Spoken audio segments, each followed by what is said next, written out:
Bien, ¿cómo están? Buenas noches. Les saluda Juan Pablo Vaz, como ustedes se dan cuenta, únicamente para pues saludarlos y pues me habían preguntado acerca de impuestos en Guatemala y pues bueno, dada la formación que tengo como perito contador, podría hablarles algo al respecto, ¿verdad?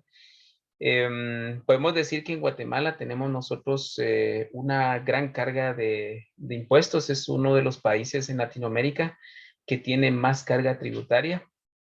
Y pues es un poquito contradictorio cuando nosotros vemos el resultado en la gestión de gobierno, ¿verdad? Pero son cuestiones que tal vez no nos compete a nosotros abordar en este momento. Un impuesto surge por la necesidad de cubrir recursos en el Estado, ¿verdad? Digamos, se presenta una dificultad seria y bueno, entonces viene el gobierno y dice, bueno, necesitamos cubrir de alguna manera la necesidad de fondos que tenemos y entonces pues hay que hablarle al pueblo. Es así como en el 2008, yo no sé si ustedes recordarán, para el gobierno de Álvaro Colón hubo una dificultad seria a nivel nacional y entonces, ¿qué fue lo que se decidió hacer? Pues se creó para el gobierno de él el impuesto de solidaridad. El impuesto de solidaridad, pues precisamente venía para poder hacerle frente a una gran necesidad de fondos que había y que no había cómo solventarlos, ¿verdad? Desde ese entonces existió este impuesto y que hasta hoy día sigue vigente, ¿verdad? Así es como varios impuestos han ido estableciéndose. Muchos de ellos están activos, aunque en algunos de ellos no se tenga exactamente claro cómo deben funcionar, ¿verdad? Hay algunos ciertos principios que se deben tomar en cuenta cuando se establecen los impuestos y esto nosotros lo vemos. Todo lo que tiene que ver con impuestos en Guatemala se ve dentro del Código Tributario. Y uno de los principios se establece de que se debe procurar la justicia o la equidad en cuanto a la aplicación de los impuestos, es decir, que quien más, ¿cómo les digo yo? Quien más capacidad económica tiene, pues tendría que ser quien más tributos pague, ¿verdad? Otro de los principios que se toman en cuenta a la hora de establecer estos impuestos es que no se puede pagar impuestos sobre impuestos, es decir, si un cierto artículo ya tiene un impuesto, pues a la hora de calcularle otro impuesto, pues no se le tiene que calcular el impuesto sobre el primer impuesto que se había calculado. Es una de las situaciones que también se tiene que tomar en cuenta. Por decirles algo, cuando nosotros hablamos del impuesto al tabaco, el tabaco pues tiene dos impuestos que paga. Uno es el impuesto propiamente del tabaco y otro es el impuesto del valor agregado, el IVA. Entonces, ¿cómo se calcula en este caso? Se calcula sobre la base sin IVA. Entonces, se calcula el impuesto sobre el tabaco sobre la base sin IVA y posteriormente se calcula el IVA sobre la base sin IVA. De esa manera no se va a pagar impuesto sobre impuesto, ¿verdad? Y así hay más principios que se aplican, pero son dos de los principios que consideraba muy importantes para poder abordar. Am, lo que son los impuestos pueden clasificarse en dos grupos, como ustedes habrán visto en alguna oportunidad, los impuestos directos y los impuestos indirectos. Una gran diferenciación entre ellos están en que los impuestos directos aplican o afectan directamente la capacidad económica del contribuyente, es decir, aplica directamente a su patrimonio, ¿sí?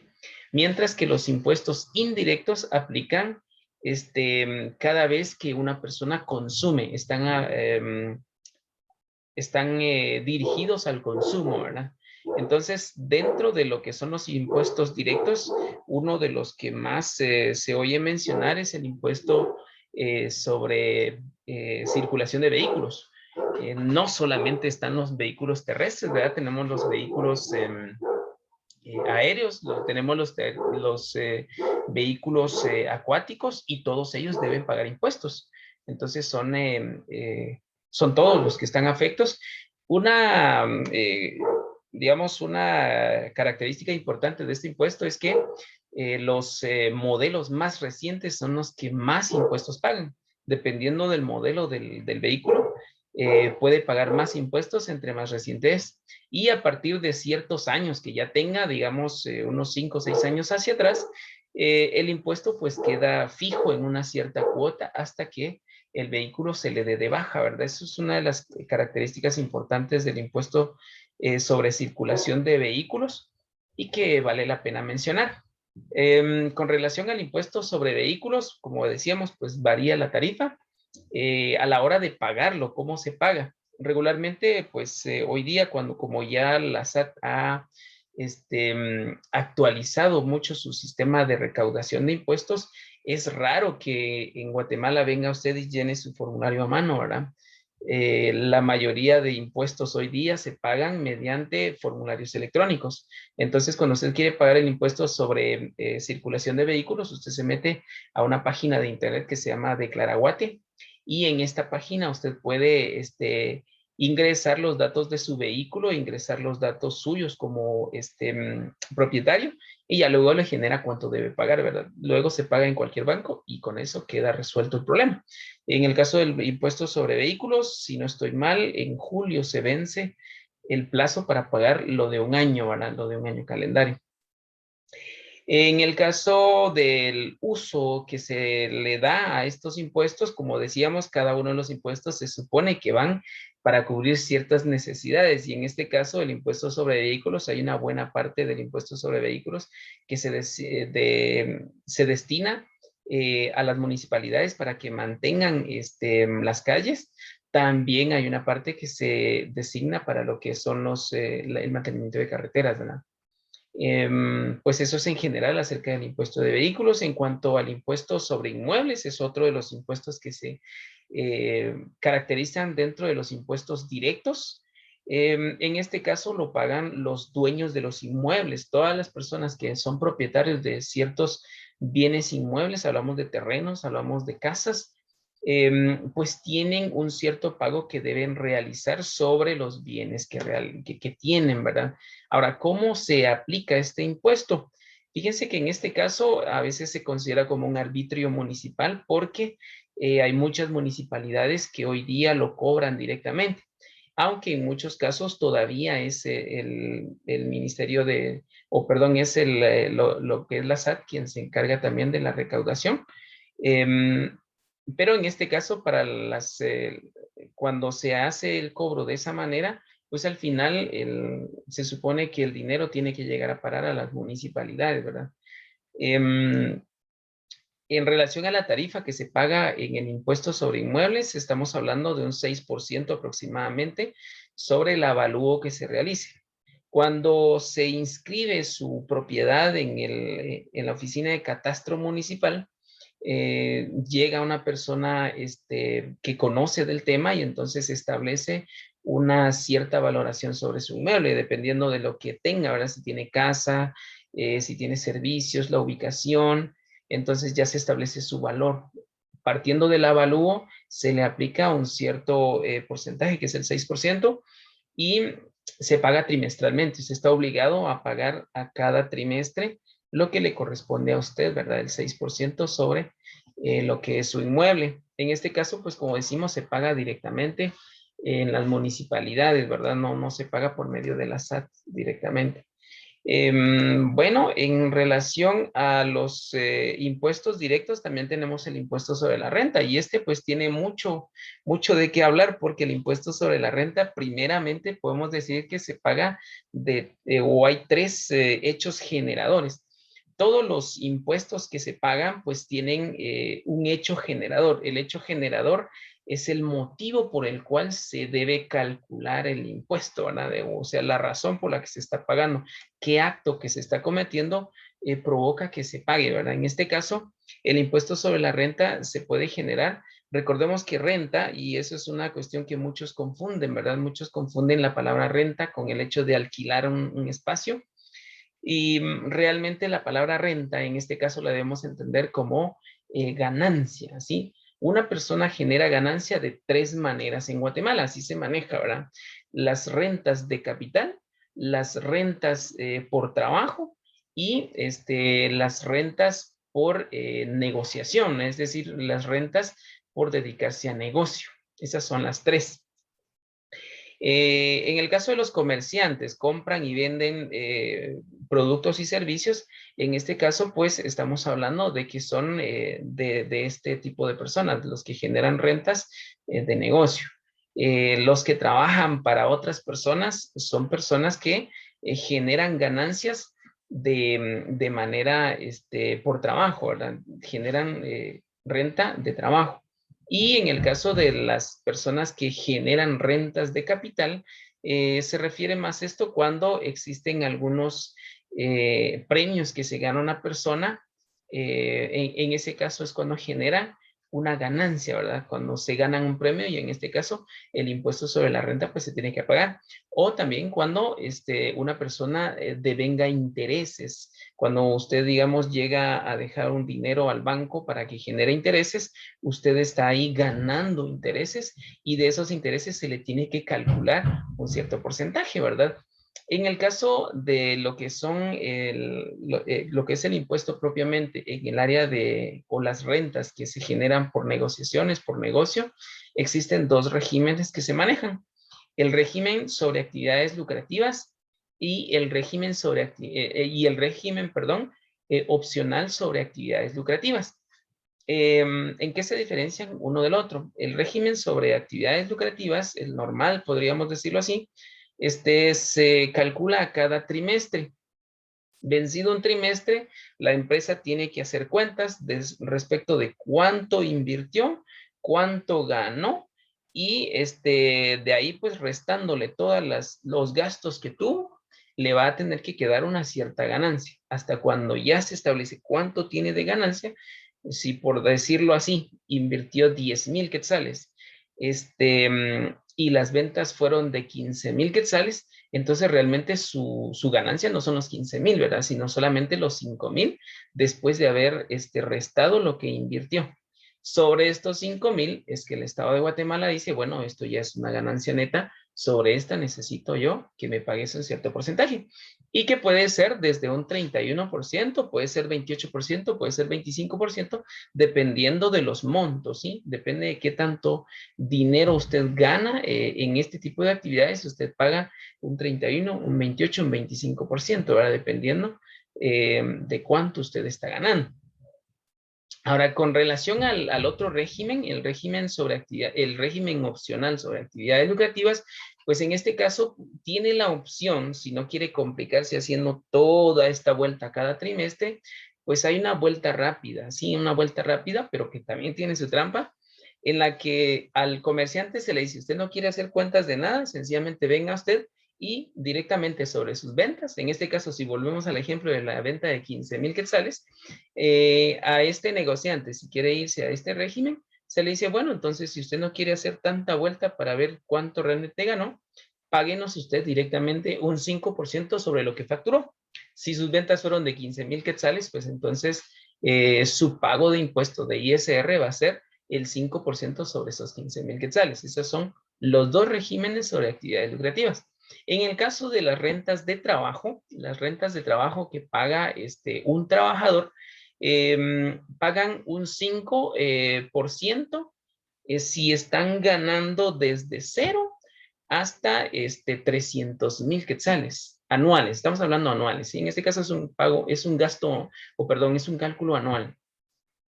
Vuelvo y repito, en las rentas de trabajo, un trabajador que gane desde cero, desde un centavo, perdón, hasta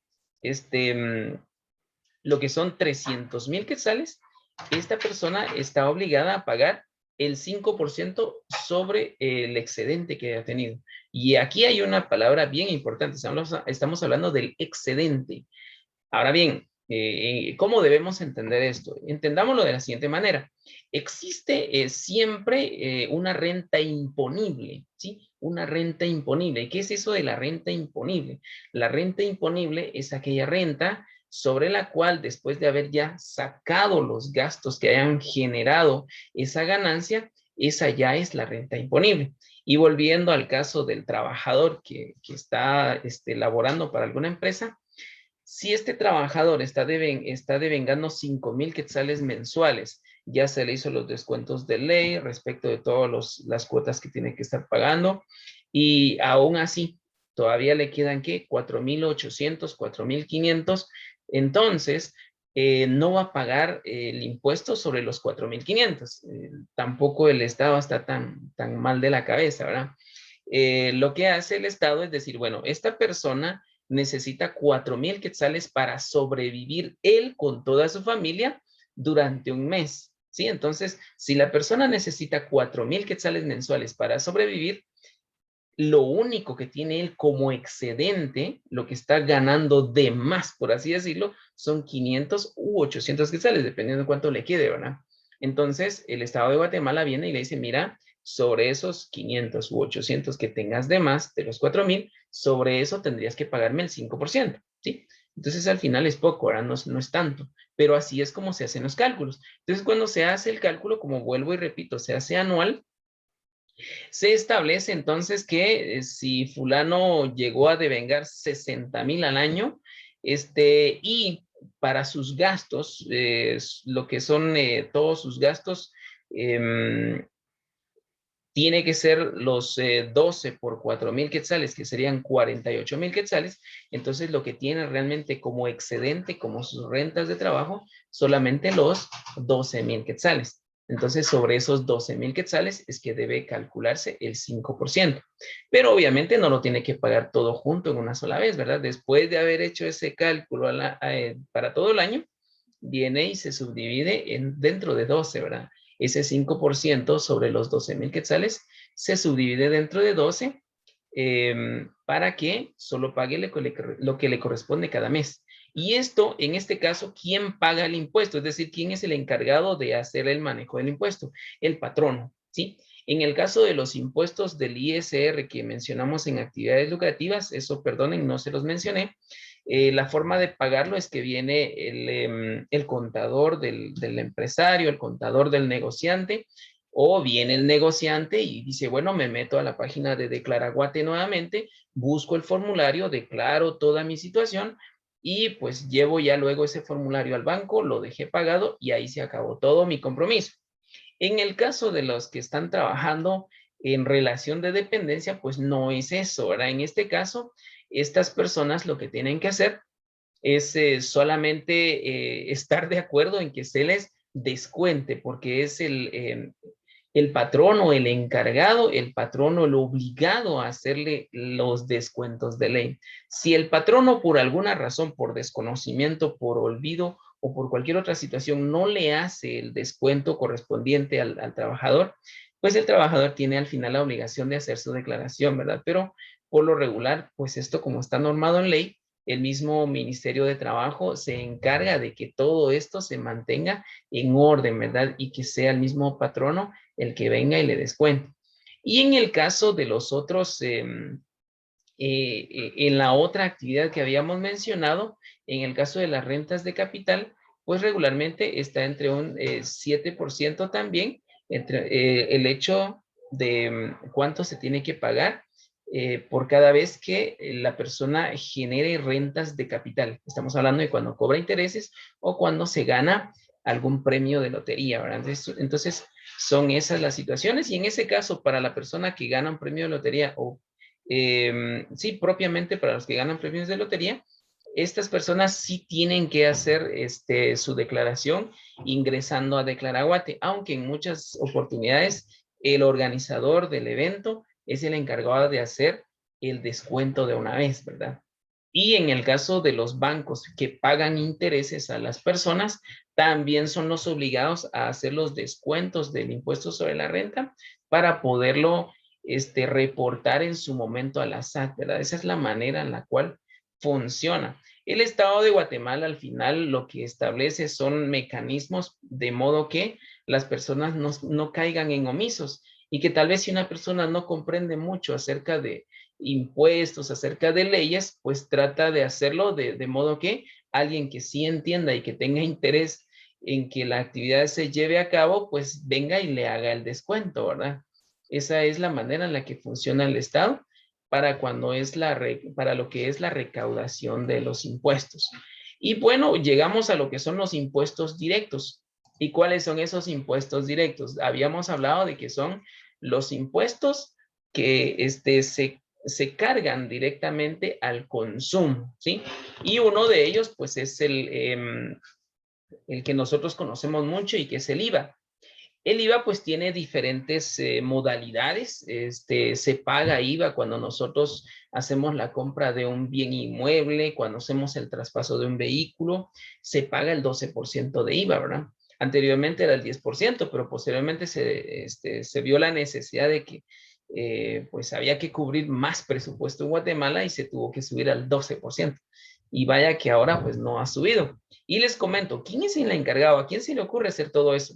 Pues fíjense que por lo regular, cuando viene un nuevo gabinete de gobierno, cuando viene un nuevo gobierno, toma el poder, lo primero que hace es una readecuación de impuestos, ¿verdad? Y por lo regular ha sido, bueno, necesitamos más dinero y ponemos más impuestos, ¿sí? Aunque últimamente no ha sido así. El último que ha hecho muchas modificaciones de impuestos fue el gobierno de Otto Pérez Molina. Después del gobierno de Otto Pérez Molina no han habido fuertes cambios en impuestos, ¿verdad? Porque por lo regular ya estaba uno acostumbrado de contador, viene un nuevo gobierno, ya sabemos que las leyes cambian, me refiero a las leyes tributarias, ¿verdad?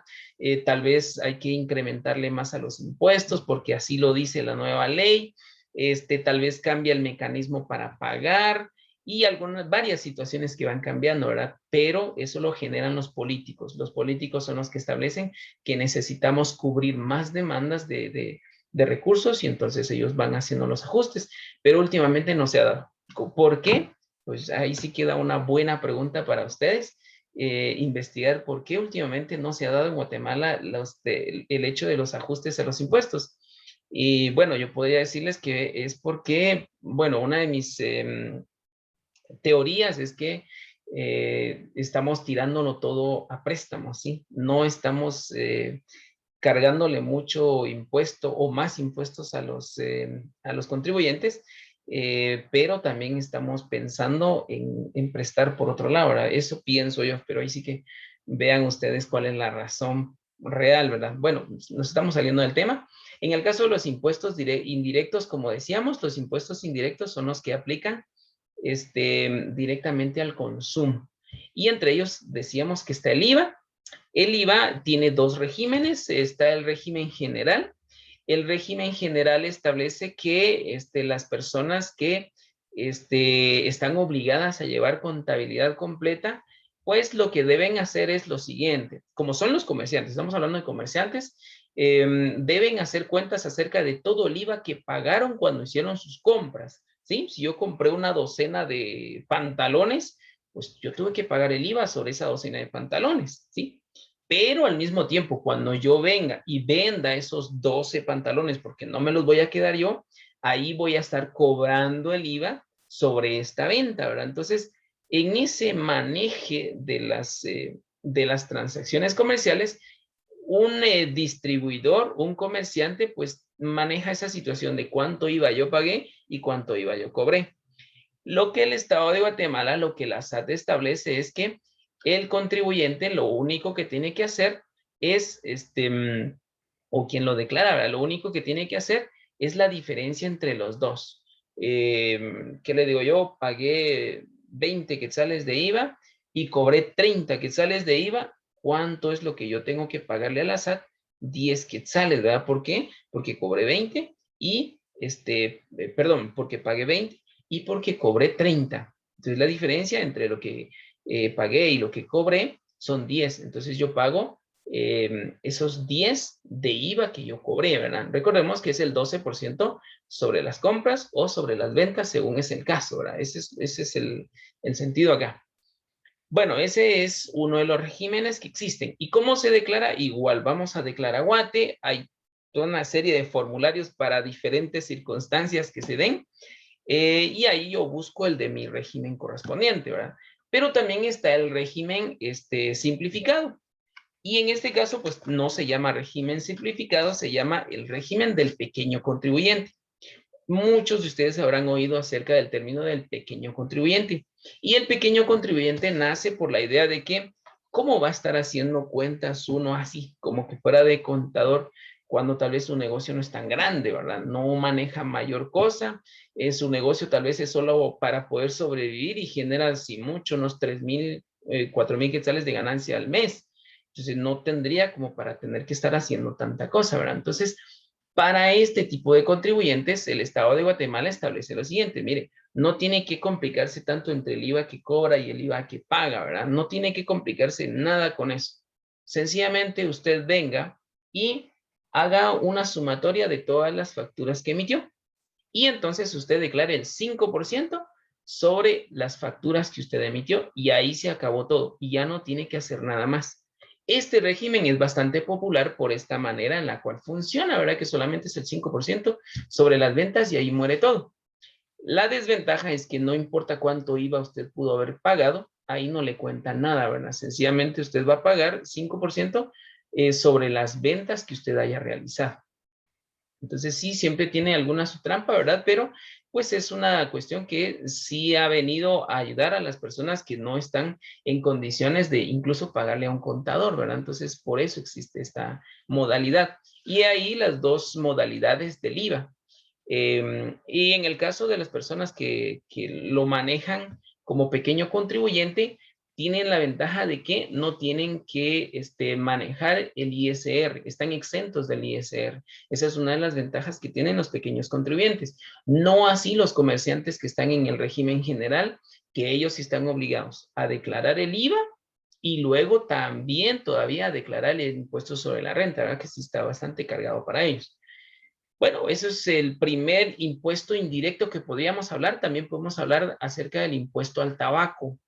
El impuesto al tabaco es un impuesto que se estableció más precisamente por el daño que genera este producto, ¿verdad? Nosotros sabemos que el tabaco es dañino para los pulmones y por lo tanto, lo que se recauda en concepto del tabaco, pues se destina directamente para programas de salud del Ministerio de Salud Pública y Asistencia Social de Guatemala, ¿verdad? ¿Y quiénes lo pagan? Pues lo pagan los fabricantes y los importadores. Quiera que no, si ellos lo tienen que pagar, obviamente al final lo pagamos, o bueno, lo pagan los que fuman, ¿verdad? Bueno, esa es la manera en la que funciona. ¿Cómo se declara el impuesto al tabaco? En este caso, no se utiliza directamente la herramienta de Declaraguate o la página de Declaraguate, no existe la opción de pago de impuesto directamente desde Declaraguate, pero existe una herramienta que se llama Asiste. Asiste es una serie de herramientas que ha establecido la SAT para que los contribuyentes puedan hacer declaraciones de manera fácil, de manera ágil, sin complicaciones, ¿verdad? Entonces, mediante estas herramientas se genera el formulario, se detallan todas las ventas o los hechos generadores mediante los cuales se tenga que declarar el impuesto al tabaco y viene y se paga en el banco, ¿verdad? Y ahí muere todo por medio de la SAT, ¿verdad? El impuesto a la distribución de petróleo y sus derivados también tiene una situación similar. En este caso, algo que es bastante alarmante es que 4.7 quetzales se paga sobre cada galón de gasolina super, ¿sí? O la premium que le llaman también.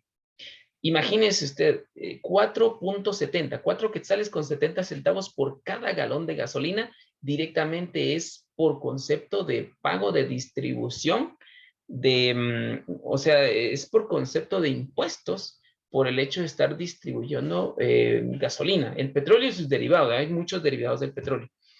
Pero entonces, ¿qué pasa con todo este dinero? Es una buena pregunta que se puede uno hacer, ¿verdad? Porque se supone que el destino directo de todos estos, o de este impuesto, es precisamente el estado de las carreteras o para el mantenimiento de carreteras.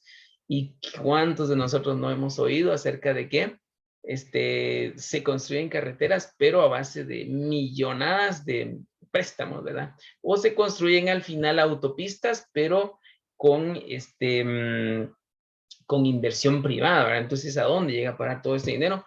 Cuestiones que vale la pena ver, pero sí, son 4.70 lo que se paga por premium y así, mediante va desglosando los diferentes derivados del petróleo, hay ciertos derivados del petróleo que llegan a pagar solo 1.50 por galón, pero aún así, por cada galón que se venda, eso es lo que se paga. Y eso solamente por el impuesto al petróleo directamente, ¿verdad? Que es muy específico para este. Como decíamos, la forma en la que se declara el impuesto de distribución al petróleo es por medio también de esta herramienta de Asiste. Se descarga esta aplicación que permite llenar el formulario, usted lo llena y bueno, luego llega a usted, se genera un formulario que usted debe imprimir, se les conoce como formularios SAT 2000, ¿sí? Ahorita para el pago de impuestos, desde que la SAT cambió su modalidad de recaudación de impuestos y se modernizó, pues casi todos los pagos que usted tenga que hacer de impuestos lo hace por medio de un formulario SAT 2000. En el formulario SAT 2000 se establece el nombre del contribuyente, el periodo de declaración y el motivo por el cual se está generando el hecho del pago, ¿verdad? Algunos son multas, algunos son pues precisamente estos impuestos que mencionamos, ¿verdad? Pero todos los impuestos al final llegan a parar a este SAT 2000, que es al final de cuentas como un comprobante de pago, ¿verdad? El impuesto sobre distribución de bebidas alcohólicas, también ustedes sabrán, eso es una realidad en Guatemala, cuánto alcohol no se consume, ¿verdad? Y en este caso, pues, se paga un aproximado o un promedio de 7.5% por ciento sobre el precio del producto, ¿sí? No importa la denominación o el tamaño que tenga, ¿verdad? Siempre y cuando tenga ya su valoración monetaria, pues es el 7.5% sobre el que se paga. El que paga más son directamente las bebidas destiladas. Les llamamos bebidas destiladas a aquellas que directamente tienen alta concentración de alcohol. Hablamos de los licores como los rones, los whiskies, los tequilas, todos estos que tienen alto contenido de alcohol, pagan 8.5%. Y de ahí los otros que, como las cervezas, ¿verdad? Que pueden pagar 7.5% y otras que incluso pagan el 6%. Al final, pues como sabemos, todo esto deriva en problemas, sabemos bien los problemas que ocasiona el consumo de bebidas alcohólicas, ¿verdad? Entonces, ¿cuál es el destino de estos impuestos? El Estado de Guatemala tiene designado que se debe establecer un mecanismo para que el Ministerio de Salud Pública, mediante estos fondos que le lleguen, pueda establecer programas que estén relacionados o que estén destinados a la orientación de las personas con relación a la salud sexual y salud reproductiva, ¿verdad? Entonces, como vemos, cada cosa, pues al final tiene su motivo, tiene su razón, y en este caso, pues es un gran daño que nos da el impuesto, perdón, el consumo de bebidas alcohólicas. Entonces el impuesto que pagan estas personas que consumen va destinado a ese tipo de problemas que genera el consumo propiamente, ¿verdad? Entonces, pues por ahí va. Y la misma manera, el impuesto sobre distribución de bebidas alcohólicas también se declara por medio de Asiste. Es una herramienta que se puede descargar directamente desde la página de internet de la SAT, que es la Superintendencia de Administración Tributaria, es la que ahí sí que es la autoridad en Guatemala para la recaudación de los impuestos.